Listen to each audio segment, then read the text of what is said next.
मुकृति और आप देख रहे हैं महाभारत। और आज महाभारत में मैं बोल रही हूं कि क्या यूपी में बीजेपी वर्सेस ऑल का शंखनाद हो गया है। और इसीलिए आज महाभारत में पूछ रही हूं, विपक्ष में बीजेपी वर्सेस ऑल वाली चुनौती दे दी गई है क्या?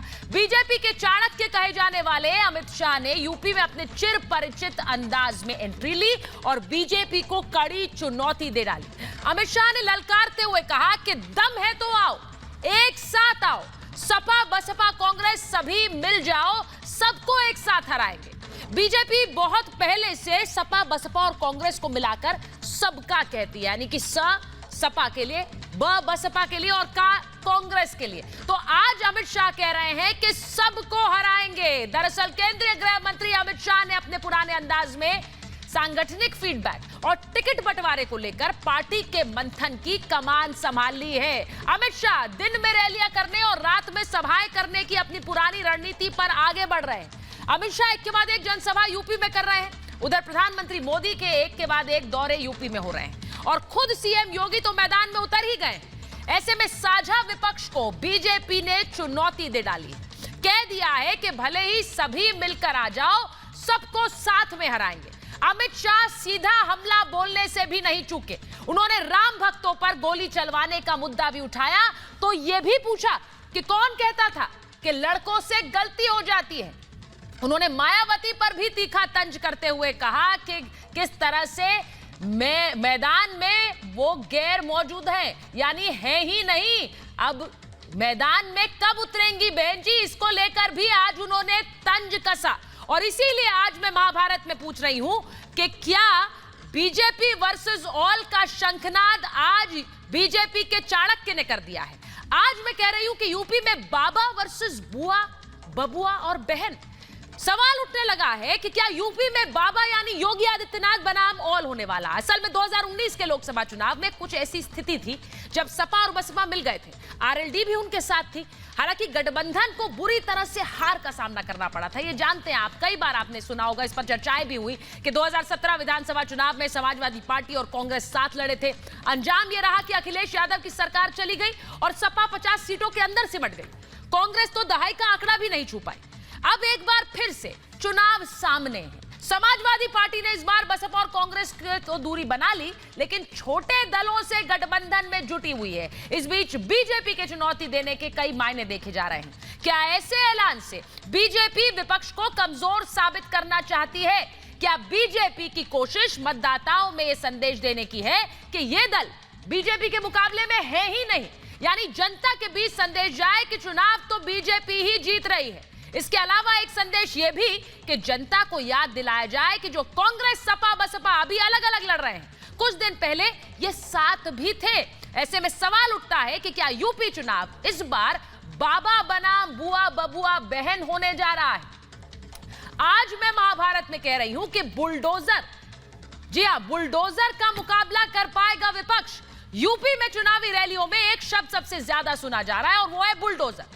विपक्ष भी इस शब्द का इस्तेमाल कर रहा है, भले विरोध के लिए ही सही, लेकिन बुलडोजर का जिक्र बार बार हो रहा है। यूपी में बुलडोजर एक मशीन भर नहीं रह गया है, यह यूपी की सियासत का अब अहम टूल बन गया है। बुलडोजर चुनावी नारा बन चुका है। बुलडोजर नेताओं की जुबान पर चढ़ चुका है। बुलडोजर बीजेपी के नजरिए से बुलडोजर कानून व्यवस्था का प्रतीक बन गया है।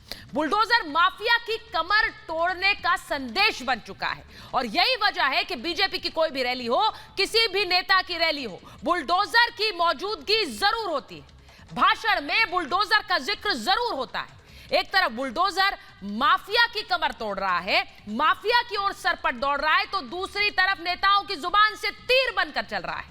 क्या पीएम मोदी, क्या अमित शाह, क्या जेपी नड्डा, क्या स्मृति ईरानी, जो भी यूपी आ रहा है बुलडोजर के गुणगान ही गा रहा है। और खुद सीएम योगी किसी भी रैली में बुलडोजर का जिक्र करना नहीं भूलते। आज भी उन्होंने बुलडोजर की बात की और जब भी रैलियों में बुलडोजर का जिक्र होता है, जनता की प्रतिक्रिया तालियों के रूप में सुनाई देती है।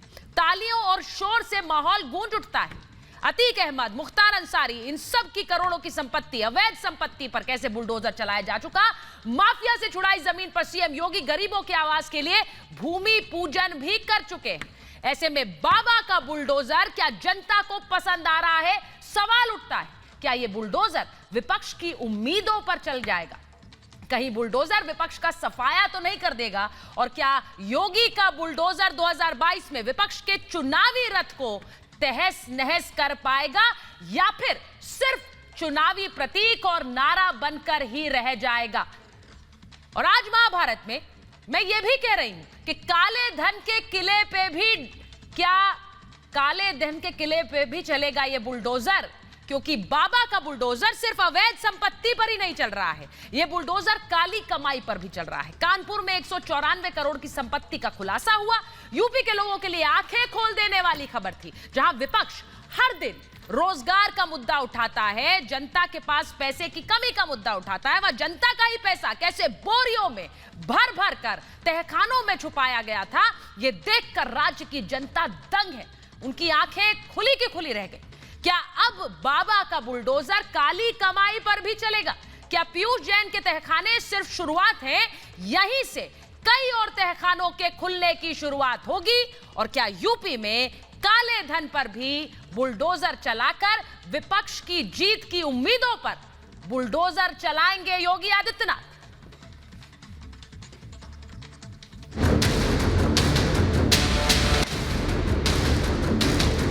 ये बुआ बबुआ 15 साल राज करे, क्या हालत करा था हमारा पश्चिमी उत्तर प्रदेश का। अखिलेश बाबू के शासन में 700 दंगे हुए थे। आज सभी दंगाइयों को मालूम है, अगर दंगा करेंगे तो 7 पीढ़ियां भरपाई करते करते थक जाएंगी। समाजवादी पार्टी के एक नेता ने कहा था बलात्कार हो गया, तो उन्होंने कहा लड़कों से गलतियां हो जाती है। हर व्यक्ति सुरक्षित है, हर बहन और बेटी भी अपने आप को सुरक्षित महसूस कर रही है। तीनों इकट्ठा हो जाए, ये बुआ बबुआ और बहन, ये मेरे भाजपा के कार्यकर्ताओं के सामने दाल नहीं गलने वाली है। भारतीय जनता पार्टी ने जो कहा सो करके दिखाया है। अब की बार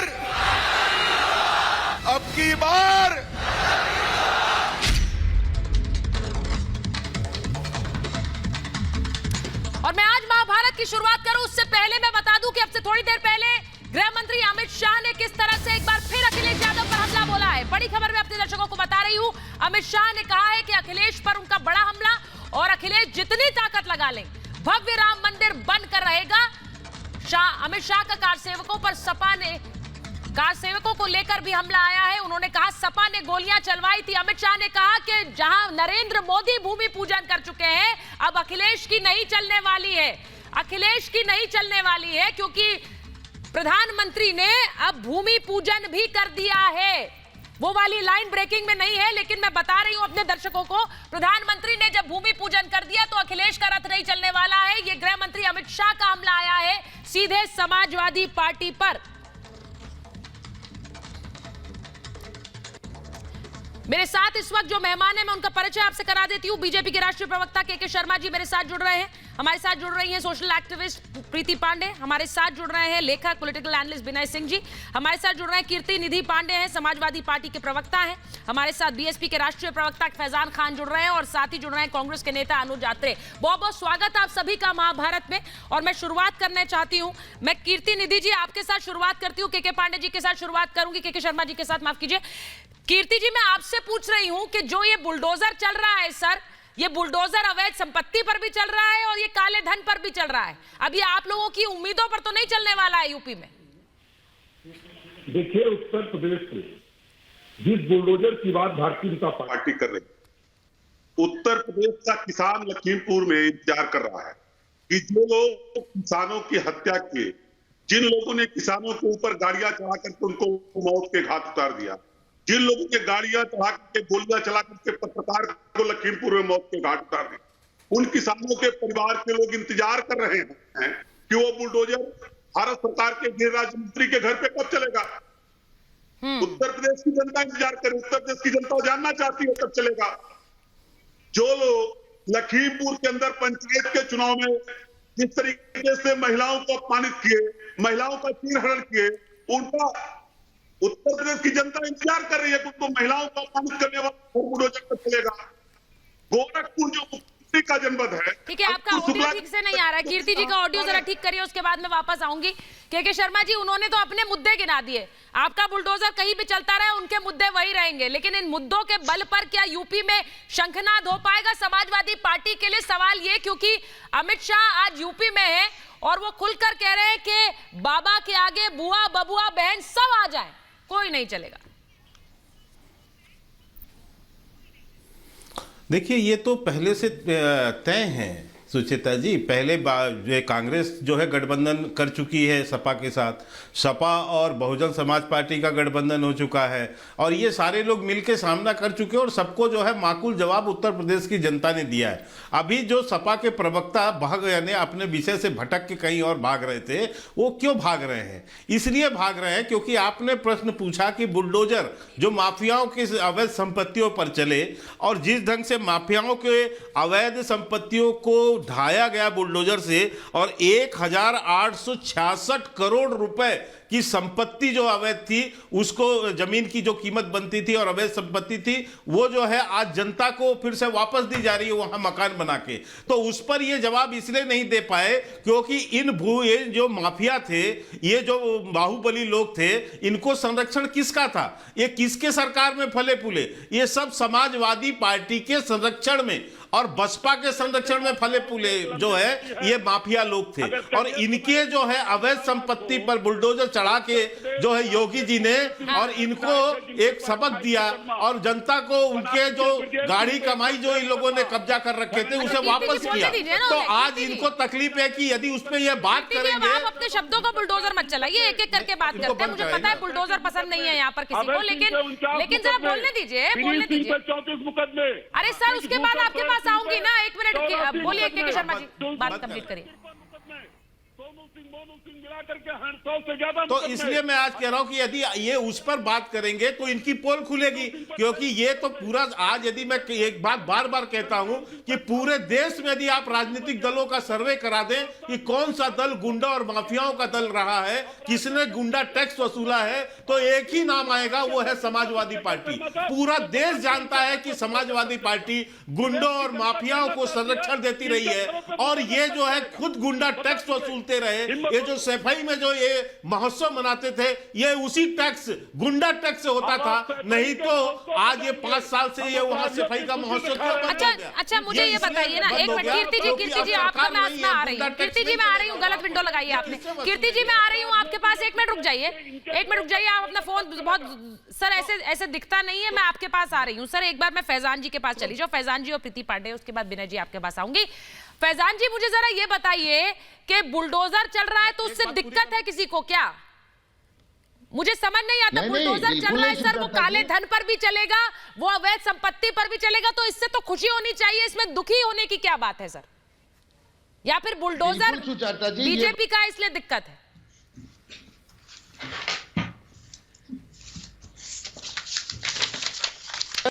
बुलडोजर सिर्फ और सिर्फ दिखाने के लिए नहीं होना चाहिए ना सुचरिता जी। लखीमपुर खीरी पे सिर्फ के शर्मा जी बता दे हम इस तारीख को चला देंगे, हम दिवाली मनाएंगे उस दिन। सिर्फ ये गोरखपुर में बता दे कि किस दिन को चलाएंगे बुलडोजर, हम उस दिन होली मनाएंगे। जिस दिन ये बता दे हाथरस की बेटी के साथ जो अन्याय हुआ उस पे हम बुलडोजर कब चलाएंगे तो हम ईद मना लें। जिस दिन ये बता देंगे कासगंज पे हम कब बुलडोजर चलाएंगे तो हम उस दिन बकरीद मना लेंगे। अरे के शर्मा जी, बुलडोजर भी क्या के आप कोरोना की तरह गंगा के लाशों की तरह करने जा रहे हैं क्या? उसको बुलडोजर में भी आप जाति ढूंढ रहे हैं? अरे बुलडोजर चलाना बिल्कुल चलाइए, लेकिन उसमें कम से कम तो आप सबका साथ सबका विकास लेके नहीं। अब आपने देखिए, अब आपने ऐसी बात कर दी है कि मुझे बोलना पड़ेगा। एक मिनट, जाति कहाँ देखी है बुलडोजर ने? बुलडोजर ने जाति कहाँ देखी सर? प्रमाण के साथ और उदाहरण के साथ बताइए, उसके बाद मैं आगे बढ़ूंगी। उसके बाद प्रीति जी के शर्मा जी आ रही हूँ आपके पास। एक बार फैजान खान साहब बताएंगे कि बुलडोजर जाति और धर्म देखकर कहाँ चला है, फिर प्रीति जी आपके पास आ रही हूँ, बताइए फैजान जी, बताइए। जाति देख के उस दिन चलाया गया। हाँ। जब आपने गाजीपुर में बुलडोजर चलाया। हाँ। ये बहुत सही चलाया आपने। हाँ। आपने क्रिमिनल के अगेंस्ट बुलडोजर चलाया। तो सही की बात, अब आप सही गिनाने लग गए। जब मैंने आपसे पूछा जाति धर्म बताकर उदाहरण के साथ बताइए, तो आप सही बताने लग गए बुलडोजर को। सर मैंने कहा जाति धर्म देखकर बुलडोजर कहाँ चला जिसका आप विरोध कर रहे हैं, जरा उदाहरण दीजिए सर। पहला उदाहरण फैजान साहब। सुचरिता जी, पहला उदाहरण के शर्मा जी, मुख्तार अंसारी, अतीक के अलावा दूसरा नाम बता सर, मुख्तार अंसारी और अतीक अहमद के आगे आपकी सुई बढ़ती नहीं है और मैं चाह रही थी कि आप उनका नाम लें। अतीक अहमद और मुख्तार अंसारी क्या दूध के धुले हैं सर? उन्होंने कोई गलत काम नहीं किया, उन्होंने सिर्फ जनता के हित का काम किया, पैसे बटोरे, संपत्ति खड़ी कर ली, उनके ऊपर बुलडोजर चलाने का दर्द आपको अभी तक हो रहा है। क्यों दर्द हो रहा है आपको? नहीं, उनको आपको दर्द क्यों हो रहा है? मुख्तार अंसारी क्यों दर्द हो रहा है? नहीं सर, मैं नहीं सर, मेरी बात सुनिए, प्रीति जी को लीजिए, प्रीति जी के पास में जा रही हूँ, एक मिनट रुकिए। दर्द इसलिए हो रहा है प्रीति जी, मुझे दर्द क्यों नहीं होना चाहिए? किसी भी व्यक्ति का पैसा अगर गलत तरीके से अवैध संपत्ति बनाकर बटोर कर आपने बाहुबल के दम पर बनाया तो वो गलत है और आप अभी भी वकालत कर रहे हैं बैठकर। मैं आपसे पूछ रहा हूं, प्रीति जी, सुचेता जी, एक प्लीज मुझे बोलने दीजिए। खान साहब प्लीज बोलिए। खान साहब सुनिए, आप जिनके लिए बार बार तकलीफ में आ रहे हैं, जिनके लिए आप दिल का रोना रो ले रहे हैं, आपके किडनी, लंग्स, फेफड़े बाहर आ जा रहे हैं, अतीक अहमद और मुख्तार अंसारी, जिन माफियाओं का आप नाम ले रहे हैं, वो कोई दूध के धुले और उत्तर प्रदेश की आम जनता नहीं थे। उन्होंने पिछले कई सालों से, कई दशकों से उत्तर प्रदेश को लूटा है। कौन से चार्जेस अतीक अहमद पे और मुख्तार अंसारी पे नहीं है? आप बार बार गाजीपुर का बात करते हैं। अरे मैं तो बनारस की हूँ भाई, हमारा तो पड़ोसी जिला है गाजीपुर। जरा मुझे बताइए कि गाजीपुर में मुख्तार अंसारी के गुंडाई का डंका नहीं था क्या?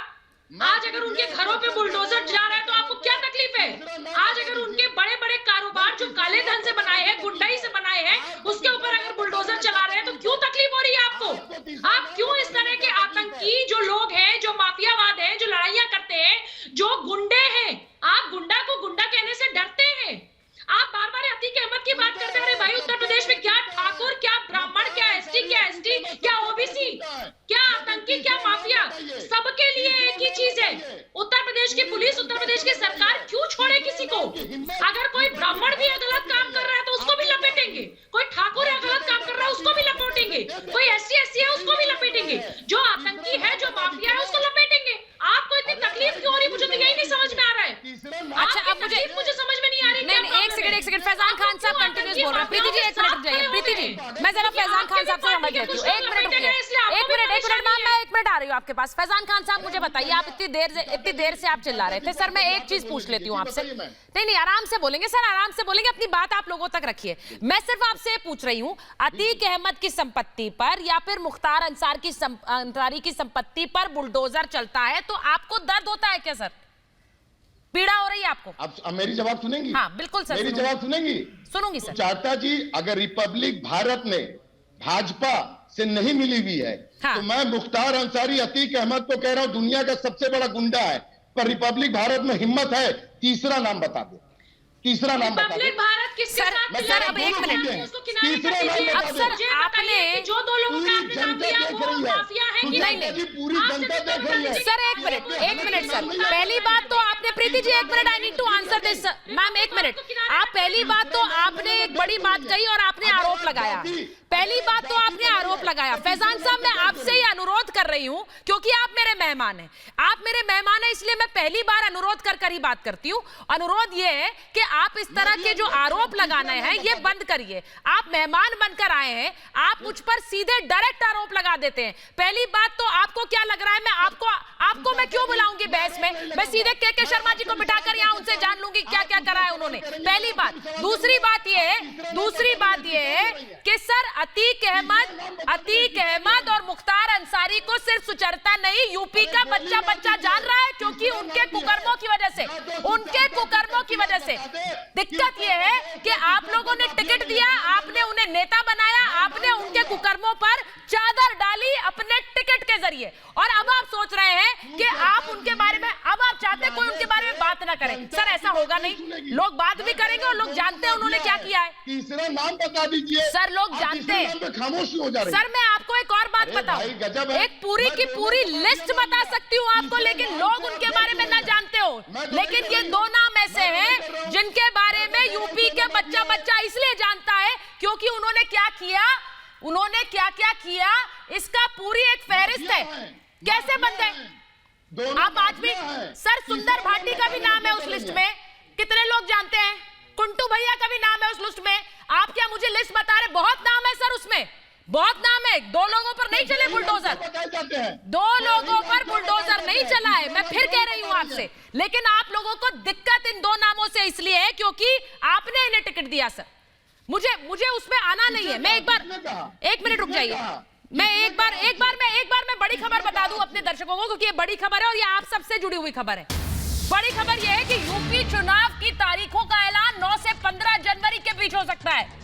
हमारे दर्शक भी सुने, क्योंकि उत्तर प्रदेश में चुनाव है, 5 राज्यों में चुनाव है और 9 से 15 जनवरी के बीच चुनावों की तिथियों का ऐलान हो सकता है और चुनाव आयोग कर सकता है ये ऐलान। सभी दलों से चुनाव आयोग की चर्चा हुई है। 9 से 15 जनवरी के बीच ऐलान संभव, चुनाव की तारीखों का ऐलान संभव, मैं बता रही हूं। और आज भी चुनाव आयोग ने एक प्रेस कॉन्फ्रेंस की थी और उस प्रेस कॉन्फ्रेंस में उन्होंने ये बात रखी कि सभी दलों से उनकी चर्चा हुई है और सभी दलों से चर्चा होने के बाद 9 से 15 जनवरी के बीच 9 से 15 जनवरी के बीच किस तरह से 9 से 15 जनवरी के बीच चुनावों की तारीखों का ऐलान हो सकता है, यह मैं अपने दर्शकों को बता रही हूं। यानी कि उत्तर प्रदेश में चुनाव की तारीखों का ऐलान नए साल में 9 से 15 तारीख के बीच में किया जा सकता है।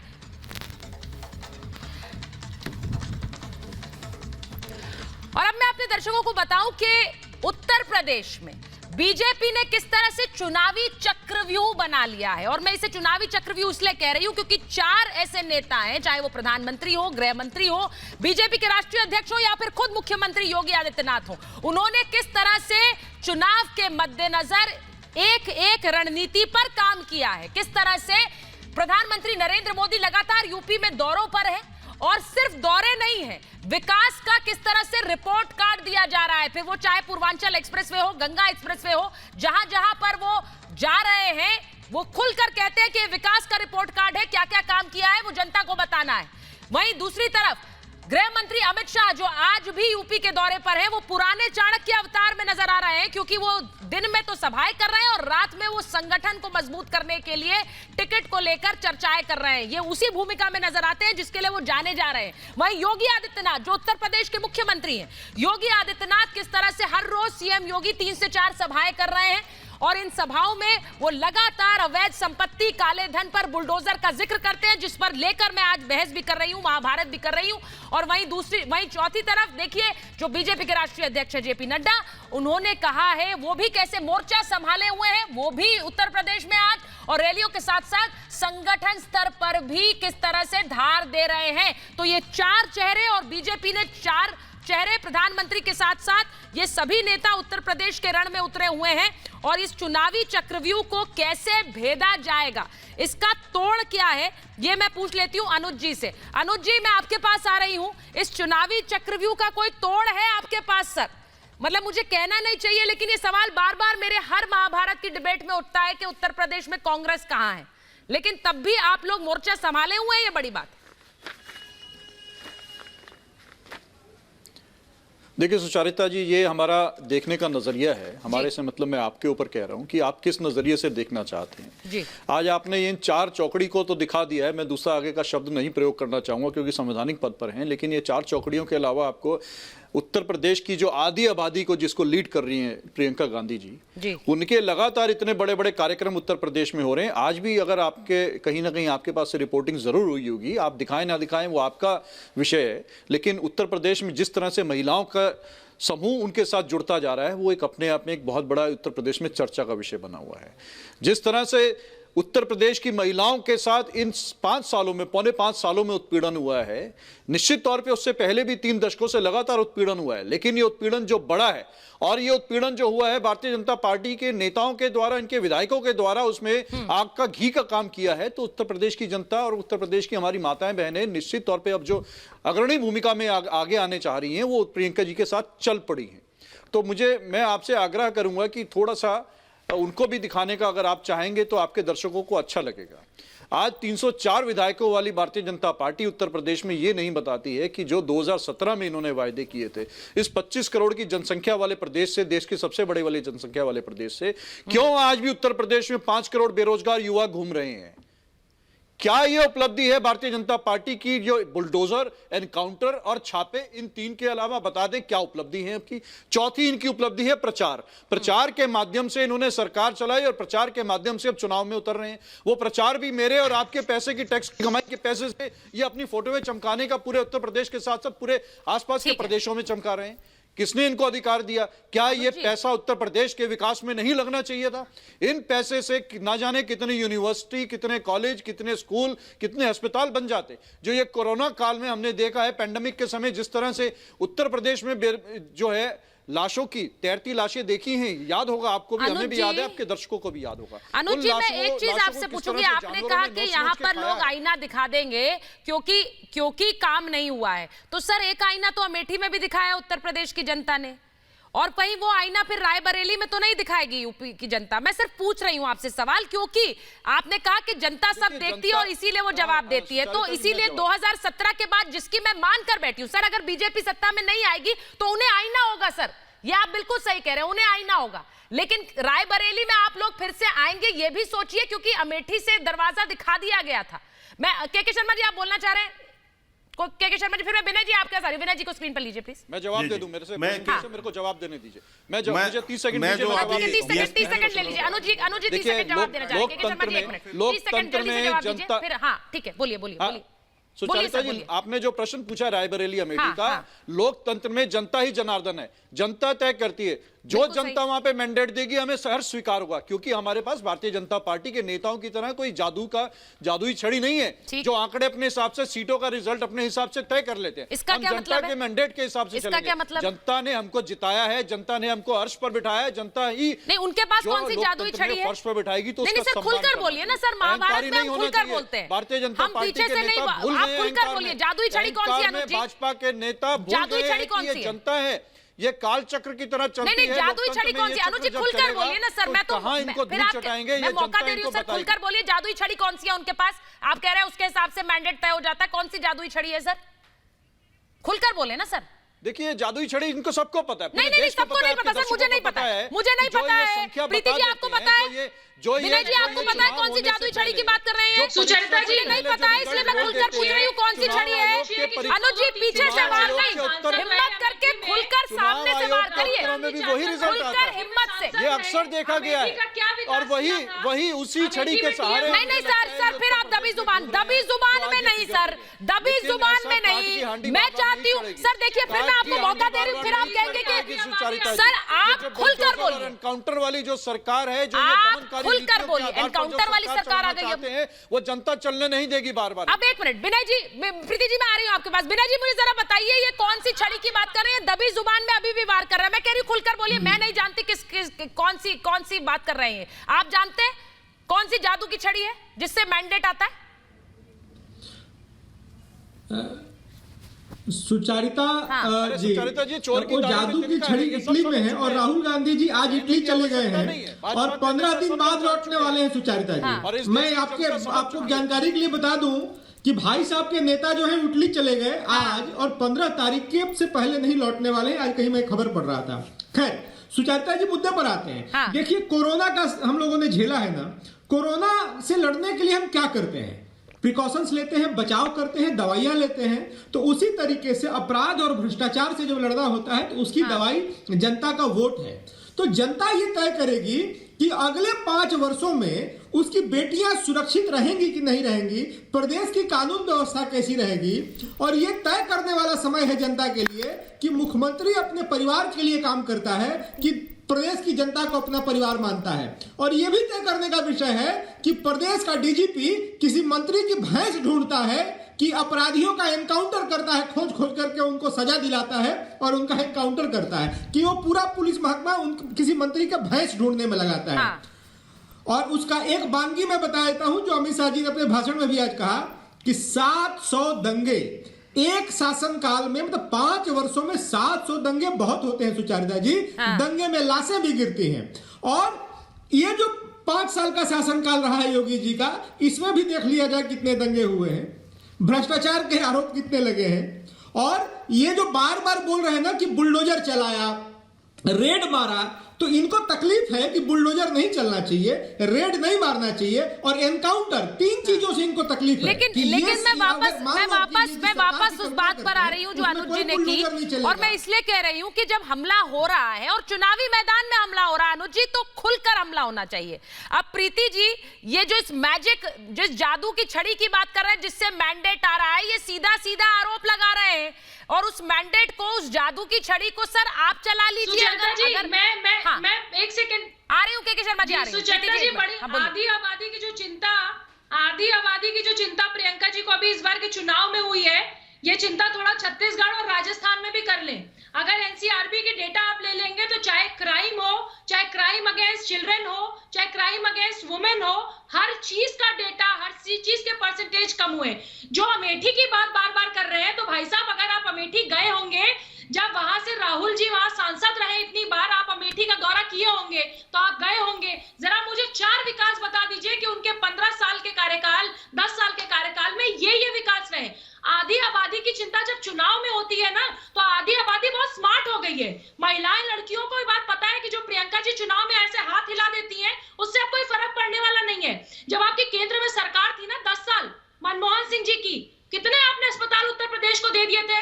आप लोग जो आज हल्ला करते हैं, उत्तर प्रदेश 22 करोड़ से ऊपर की जनता उत्तर प्रदेश में है। आपने पिछले इतने सालों में 12 अस्पताल थे बड़े, 12, और पिछले 2017 से लेके अभी तक 30 से ज्यादा अस्पताल दे दिए। अब क्या योगी जी 5 साल में इसको न्यूयॉर्क बना देंगे? जो गड्ढे आप छोड़ के गए, उस गड्ढों को भरने में भी टाइम लगेगा। आपने जितने अस्पताल दिए, उसके 4 गुना ज्यादा अस्पताल उत्तर प्रदेश में इस समय चल रहे, रनिंग है, कंस्ट्रक्शन में है। आप अगर केंद्र में थे तो आपने उत्तर प्रदेश को क्या दे दिया? ये सवाल आधी आबादी तो पूछ रही है। मैं तो आधी आबादी का हिस्सा हूँ, मैं उत्तर प्रदेश से हूँ। मैं तो आपसे पूछूंगी ना कि स्कूल, कॉलेज, हॉस्पिटल, रोड, कौन सी ऐसी फैक्ट्री दे दी आपने कि वहां से बीटेक एमबीए करने के बाद प्रदेश के बच्चों को बाहर नहीं आना पड़ता? 10-10, 15-15 हजार की नौकरी के लिए बच्चे, युवा बाहर रहते हैं। क्यों नहीं वहाँ पे आपने अस्पताल बना दिए बड़े? क्यों आपने बड़ी फैक्ट्री नहीं बना दी? ठीक है, फैजान जी और कीर्ति जी एक एक करके दोनों के पास आ रही हूँ मैं। एक मिनट, फैजान जी आप इतने नाराज क्यों हैं? आपकी तो नेत्री भी उस आधी आबादी का प्रतिनिधित्व करती हैं फैजान जी, आपकी तो नेत्री भी उस आधी आबादी का प्रतिनिधित्व करती हैं। लेकिन आज एक सेकंड, कीर्ति जी मैं आ रही हूँ, पहले फैजान जी के पास जा रही हूँ, कीर्ति जी उसके बाद आपके पास। एक मिनट, के शर्मा जी जवाब देना चाह रहे थे, पहले के शर्मा जी और फैजान जी को लीजिए। के शर्मा जी, इनकी तो नेत्री भी उस आधी आबादी का प्रतिनिधित्व करती हैं, कांग्रेस पार्टी की भी अध्यक्षा अभी उस आधी आबादी का नेतृत्व करती हैं, लेकिन जब सवाल होता है उस आधी आबादी के लिए करने का, काम गिनाने का, तो फिर वहां पर क्या होता है? नील बटे सन्नाटा। बोलिए के शर्मा जी। नहीं, नील बटे सन्नाटा तो है ही, लेकिन मैं एक बार इनको बता दूं, ये बहुत प्रश्न अभी कर रहे थे फैजान जी। गैंगस्टर एक्ट में 44,759 लोगों को अभियुक्त बनाया गया, 630 लोगों को रासुका के अंतर्गत गिरफ्तार किया गया और 11,864 इनामी बदमाशों को वहां पर गिरफ्तारी की गई है। तो ये बुलडोजर केवल 2 व्यक्ति नहीं, बल्कि एक बहुत बड़ी संख्या के ऊपर कार्रवाई जो है योगी जी की सरकार ने किया।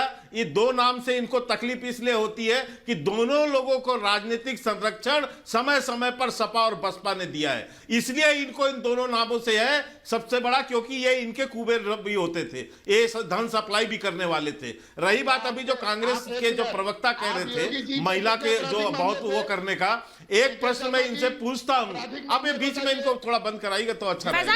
एक करके बात करें फैजान साहब, अभी जवाब आ जाएगा।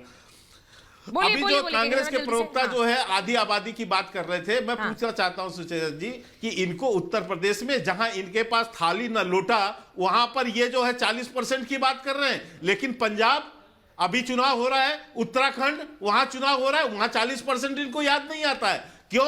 क्योंकि ये केवल और केवल एक झूठा प्रचार है। और महिला अत्याचार की बात तो कम से कम कांग्रेस जैसे पार्टी को नहीं करना चाहिए। राजनीतिक इतिहास में सुचित्रा जी, यदि कोई सबसे भयानक महिला अपराध हुआ इस देश के अंदर तो वो नैना साहनी कांड है, जो इनके कांग्रेसी नेता ने एक महिला को बोटी बोटी काट कर तंदूर में भून डाला। इनको याद नहीं कि यह भौरी कांड, ये भूल गए एक महिला को कई साल तक उसका शोषण करके काट के नालों में फेंक दिया। ये कांग्रेसी कल्चर है। मैं एक और चीज पर ध्यान दिलाना चाहती हूँ, एक और चीज पर ध्यान दिलाना चाहती हूँ, और मैं चाहती हूँ कि उस पर उसके बाद फैजान जी बोले और उसके बाद कीर्ति जी बोले। एक और चीज जिस पर मैं ध्यान दिलाना चाहती हूँ वो ये कि रात में तो कर्फ्यू है, उत्तर प्रदेश की मैं बात कर रही हूँ, लेकिन दिन में रैलियां हैं। चुनावों के पक्ष में सभी दल हैं और ये सभी दलों से सवाल है, चुनावों के पक्ष में सभी दल है। चुनाव आयोग ने की सभा से चर्चा, सभी से चर्चा की है, और चुनाव टालने के पक्ष में कोई भी दल नहीं है, सभी दल तय समय पर चुनाव चाह रहे हैं। सब चाहते हैं कि वोटिंग सही समय पर हो, जैसे पहले हुई थी वैसे ही हो, कोई देरी ना हो।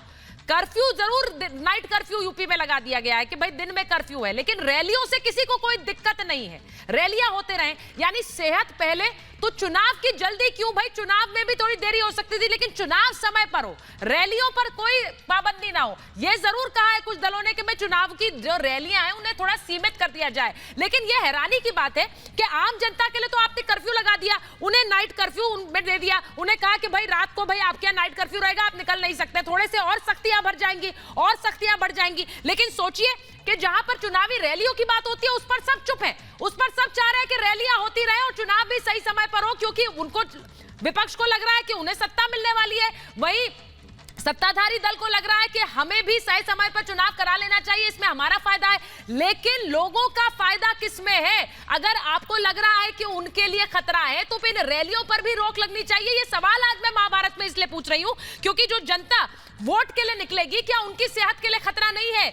जो जनता वोटिंग के लिए निकल रही है। अब मैं सीधे सबसे पहले तो इस पूरे मुद्दे को लेकर, क्योंकि मैं फैजान जी मैं आपसे इसलिए पूछूंगी, कीर्ति जी उसके बाद आपसे, क्योंकि यहां पर सवाल यह भी कि आपकी नेत्री तो निकल ही नहीं रही है, वो रैली की, वो कोविड की वजह से नहीं निकल रही है या चुनाव में वो हार मान चुकी है। आज अमित शाह ने अपनी रैली में पूछा कि बहुत ठंड है तो बहन जी कब निकलेंगी? अब ये जनता भी पूछ रही है कहां है? सुचारिता जी, जैसे अभी के शर्मा जी ने बोला, आपका कोई क्वेश्चन उनके ऊपर नहीं है? हाँ, मतलब मैं पूछ रहा हूँ, बीजेपी से आपका कोई क्वेश्चन नहीं है?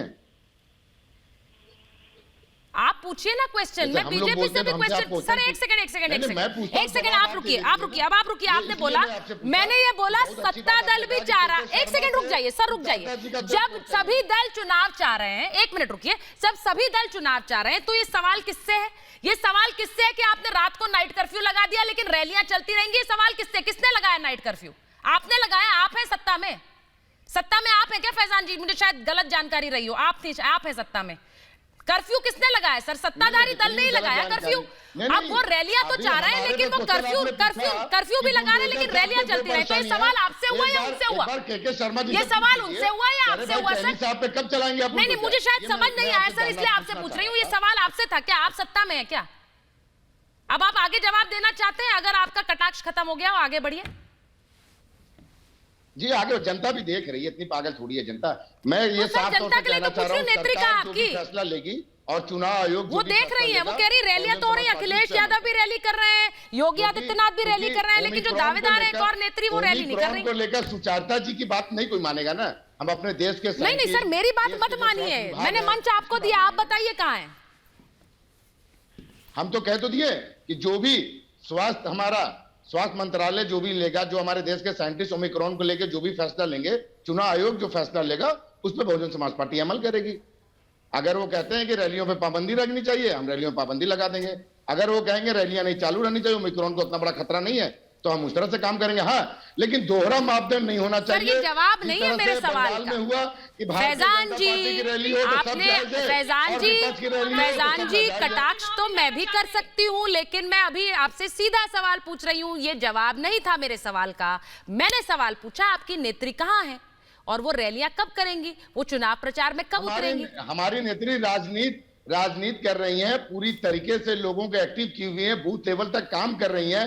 हाँ, हमारे पास पैसे नहीं है सुचारिता जी आप तक देने के लिए, इसलिए हम चूंकि हम दिखा नहीं पा रहे हैं। हमारे अभी कांग्रेस के भी लगाया उन्होंने कि आप प्रियंका गांधी को नहीं दिखा रही हैं, आप बहन जी को नहीं दिखा रही हैं, आप हमारे नहीं, ये मैं कह नहीं सकती सर। प्रियंका जी तो उतर रही है, प्रियंका जी की तो तस्वीरें रोज आ रही है सर। मैं गलत आरोप नहीं लगाती, सवाल मैं गलत नहीं पूछती सर। प्रियंका जी तो उतर रही है। हाँ, राहुल जी जरूर इटली गए होंगे, वो अलग बात है, लेकिन प्रियंका जी तो रोज दिख रही है, तो मैं गलत नहीं कह सकती सर। जो दिख रहा है वो तो जनता भी देख रही है, वो मैं भी देख रही हूँ, आप भी देख रहे हैं, मैं उसको कैसे गलत कह दूं? वो है चुनावी मैदान में तो वो दिख रही है, जो नहीं होगा वही नहीं दिखेगा, बस ये मेरा सवाल है। बाकी आपने सही कहा, जनता तय करेगी, और मुझे लगता है कि बहुत कम समय बचा है, जनता तय करेगी कि कौन दिख रहा है और किसे दिखना चाहिए। सबसे अहम, किसे दिखना चाहिए देश की सेवा में और राज्य की सेवा में। बहुत बहुत धन्यवाद आप सभी का महाभारत में जुड़ने के लिए।